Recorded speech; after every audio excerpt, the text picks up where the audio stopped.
Praise the lord. Good morning. బాగున్నారా? ఈ ఉదయకాల సమయంలో దేవుని వాక్యాన్ని ధ్యానము చేసుకొని మనం ఈ రోజును ప్రారంభించుకోవడానికి ప్రభువు మనకిస్తున్న ఈ గొప్ప అవకాశాన్ని బట్టి సమస్త మహిమ, ఘనత, ప్రభావములు మన దేవదేవునికే కలుగునుగాక. ప్రియ సహోదరి సహోదరుడా, దేవుడు అందరినీ ఆశీర్వదించేవాడై ఉన్నాడు. అయితే ఆశీర్వాదము అనగానే డబ్బులు వచ్చేస్తాయని, ఇల్లులు కట్టుకుంటామని, వాహనాలు కొనుక్కుంటామని, బ్యాంక్ బ్యాలెన్స్ పెరిగిపోతుందని చాలామంది అభిప్రాయపడుతూ ఉంటారు. వస్తురూపకమైన వాటినే ఆశీర్వాదము అనుకోవడం పెద్ద పొరపాటు. కానీ నిజముగా దేవుడు ఆశీర్వదిస్తే ఆయన మనకు అనుగ్రహించే ఆ గొప్ప ఈవి ఏంటో ఈ ఉదయకాల సమయంలో మనం నేర్చుకొని, అలాగ నన్ను ఆశీర్వదించు ప్రభువా అని ప్రభువు పాదాల దగ్గర కోరుకుంటూ ఈ రోజును మనం ప్రారంభిస్తే తప్పకుండా మన జీవితంలో గొప్ప మేలును, గొప్ప మార్పును మనం అనుభవిస్తాం. కనుక చిన్న ప్రార్థన చేసుకొని ధ్యానంలోనికి వెళ్ళిపోదాం. ప్రార్థన. పరిశుద్ధుడైన దేవా, ఈ ఉదయకాల సమయంలో నీ వాక్యము, జీవము కంటే ఉత్తమమైన నీ వాక్యము, మమ్మలను బ్రతికించుతున్న నీ వాక్యము మేము ధ్యానము చేసుకుంటూ ఈ రోజును ప్రారంభించడానికి మీరు మాకు కృప చూపుతూ ఉన్నారు. దేవా, మరి ముందు సమయంలో వినుచున్న ప్రతి ఒక్కరితో ప్రభువా మీరు మాట్లాడే సంగతులు గ్రహించడానికి జ్ఞానమును, అర్థము చేసుకోవడానికి వివేచనను, అలాగ జీవించడానికి మంచి హృదయాలను ప్రభువా మీరు అనుగ్రహించి ప్రతి ఒక్కరిని వాక్యము ద్వారా మీరు బలపరచగలరని యేసు నామం ద్వారా ప్రార్థిస్తూ ధ్యానంలోనికి వస్తున్నాము తండ్రి. ఆమేన్, ఆమేన్. ప్రియ సహోదరి సహోదరుడా, దేవుడు మనల్ని ఆశీర్వదిస్తాడు. సంఖ్యాకాండము 6వ అధ్యాయము 26వ వచనాన్ని మనం చదివినప్పుడు, యెహోవా నీ మీద తన సన్నిధి కాంతి ఉదయింపజేసి నీకు సమాధానము కలుగుజేయునుగాక. అట్లు వారు ఇశ్రాయేలీయుల మీద నా నామమును ఉచ్చరించుట వలన నేను వారిని ఆశీర్వదించెదను. దేవుని వాగ్దానం, నేను ఆశీర్వదిస్తాను. దేవుడు ఒక వ్యక్తిని, ఒక కుటుంబాన్ని, ఒక సంఘాన్ని, ఒక పరిచర్యను ఆశీర్వదించాలి అంటే దేవుని కటాక్షము ఆ వ్యక్తి పైన, ఆ కుటుంబం పైన తప్పకుండా ఉండాలి. దేవుని కటాక్షం ఎవరి మీద అయితే ఉంటుందో వారిని తప్పకుండా దేవుడు ఆశీర్వదిస్తాడు. ఉదాహరణకు మనము ఆలోచిస్తే, ఒక విద్యార్థి మీద ఉపాధ్యాయుని యొక్క దృష్టి ఉందనుకోండి. ఆ విద్యార్థి సరిచేయబడతాడు, హెచ్చరికలు పొందుకుంటాడు.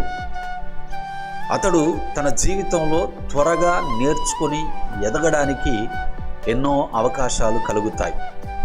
అలాగే మన దేవుని కటాక్షము మన మీద ఉంటే మనము అనేక విషయాలలో సరిచేయబడతాం.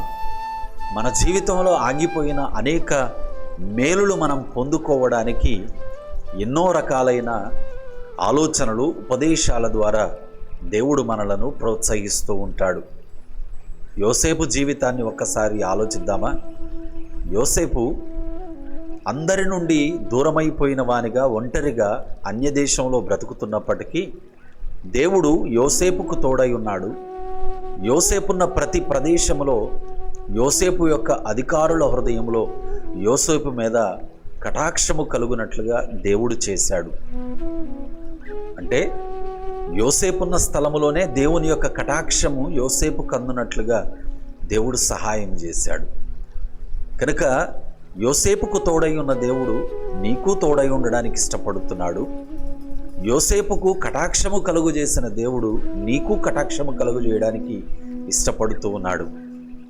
అలాగే యోసేపును ఆశీర్వదించిన అదే దేవుడు నిన్ను ఆశీర్వదించడానికి ఇష్టపడుతూ ఉన్నాడు. కనుక దేవుని కటాక్షము వలన మనము దేవుని యొక్క ఆశీర్వాదములోనికి వస్తూ ఉన్నాం. ఇంతకు ఆ ఆశీర్వాదం ఏంటి అంటారా? అదే దేవుని సమాధానము, గాడ్స్ పీస్. దేవుని సమాధానము. ఈ సమాధానము లోక సంబంధమైన సమాధానము వంటిది కాదు. ఈ సమాధానము దైవిక సమాధానం. ఫిలిప్పీలకు రాసిన పత్రిక 4వ అధ్యాయం 7వ వచనములో చెప్పబడినట్లుగా అది క్రీస్తు యేసు యొక్క సమాధానం. ఈ సమాధానము నీ హృదయాన్ని కాస్తుంది. ఈ సమాధానము నీ మనస్సును కాపాడుతుంది.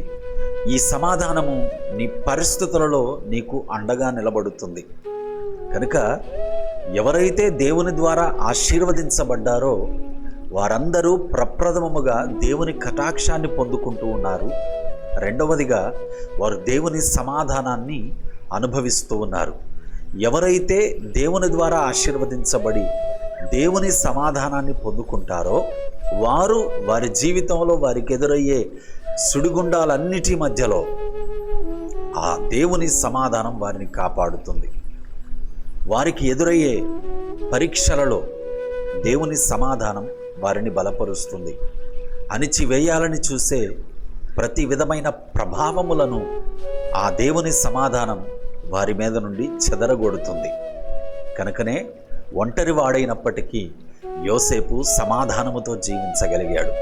చెరసాలలో ఉన్నప్పటికీ పౌలు సీలలు దేవునిని సమాధానముతో స్తుతించగలిగారు. వారిని ఏది భయపెట్టలేకపోయింది, లోబరుచుకోలేకపోయింది.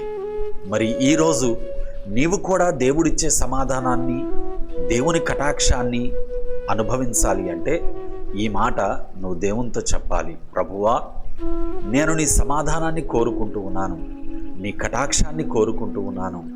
కనుక నిన్ను నా దేవునిగా, నా ప్రభువుగా, నా సర్వస్వముగా అంగీకరిస్తూ ఉన్నాను. నన్ను అంగీకరించు.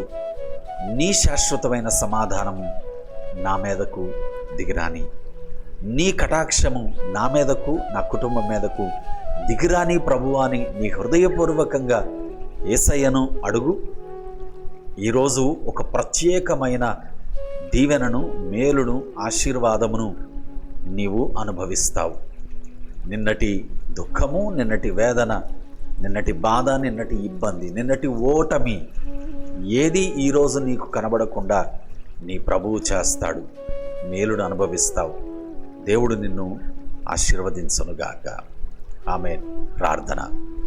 సకల ఆశీర్వాదములకు కారణభూతుడా మా యేసయ్య, యోసేపు ఒంటరివాడైపోయినప్పటికీ, చెరసాలలో వేయబడినప్పటికీ నీ సమాధానము, నీ కటాక్షము ఒక గొప్ప ఆశీర్వాదముగా యోసేపు మీద నిలబడింది. ఈరోజు ఈ వాక్య సందేశం విన్న ఈ నీ పిల్లలు ఏ ఏ రకాలైనటువంటి ఒంటరితనాలలో, ఏ ఏ రకాలైనటువంటి శ్రమల సుడిగుండాలలో, జీవితంలో ఎదురవుతున్నటువంటి పరీక్షలలో ప్రభువా కొనసాగుతూ ఉన్నారో మీకు తెలుసు. కనుక ఎంతమంది అయితే ప్రభువా, అయ్యా నేను నిన్ను అంగీకరిస్తూ ఉన్నాను, నన్ను ఆశీర్వదించు అని ఒప్పుకుంటూ ఉన్నారో వారందరి మీదకు ఇప్పుడే నీ కటాక్షము దిగిరానివ్వండి. ఇప్పుడే నీ సమాధానము వారి హృదయములలో, వారి తలంపులలోనికి దిగిరానివ్వండి. దేవా, ఈరోజు ఒక గొప్ప జయము నీ బిడ్డలు నాయన నీ కటాక్ష సమాధానముల వలన అనుభవించుటకు మీరే ప్రభువా కృప కుమ్మరించమని మీ వాత్సల్యతను బట్టి స్తుతిస్తూ ఈ వాక్య సందేశాలు ఈ విధంగా ప్రతిరోజు ప్రభువా మాకు దీవెనకరంగా మీరు నిలబెడుతున్నందుకు గాను కృతజ్ఞతలు చెల్లిస్తూ యేసయ్య పరిశుద్ధ నామములో ప్రార్థిస్తూ ఈ మనవులని వేడుతూ వాక్యాన్ని బట్టి కృతజ్ఞతలు సమర్పిస్తున్నాము తండ్రి.